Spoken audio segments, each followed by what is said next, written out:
Ang simpleng ginawa ng World Bank dyan, noong dekada 80, bangko siya. Gusto niya ng simpleng paraan para sabihin kung magkano interest rate ang i-charge sa mga bansang utang sa kanya. So may technocrat na isip, para madali, kukunin ko yung halaga ng ekonomiya, yung tinatawag na gross national income, i-divide ko by yung laki ng populasyon, at yung makuhang numero, gagawa ko ng mga standard low income, lower middle, upper middle, high income. Ganun kasimple lang. Hindi siya nagsusukat ng pag-unlad, hindi siya nagsusukat ng naabot na antas ang pamumuhay ng karaniwang tao. Sinasabi lang, arithmetically, gross national income divided by yung bilang ng tao, kung pasok ka dun sa kategoryang yon, yung ka na. Simple division lang.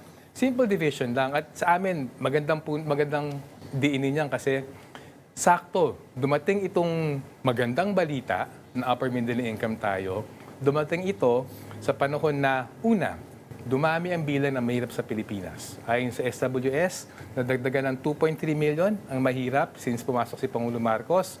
Mahigit kalahati ng pamilyang Pilipino, 14.5 million, sinasabing mahirap sila. Mas marami kaysa nakaraan. Ito din yung panahon na yung halaga ng minimum na sahod, mas maliit pa kaysa noong 1989, by 20%. Ang exception dyan yung NCR, pero 20% na naman ng mga gawa nasa NCR.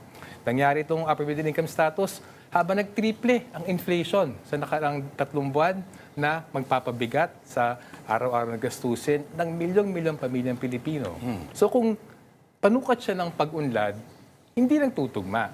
Panukat siya ng pagyaman ng ilan. Ito din ang panahon na yung pinakunang trilyonaryo na pag-usapan natin dati, na itala ng Pilipinas. Kaya unfortunately, hindi sinusukat yung kalagayan ng ordinaryong Pilipino. Ang sinusukat nito, mas yung pag-angat sa buhay ng iilan.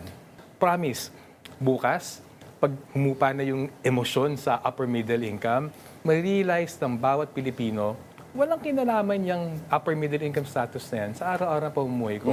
Mahal pa rin ang bilihin, huling pa rin nakita ko, naghahanap pa rin ako ng trabaho, mamumblema pa rin ako sa mga darating na taon, darating na buwan.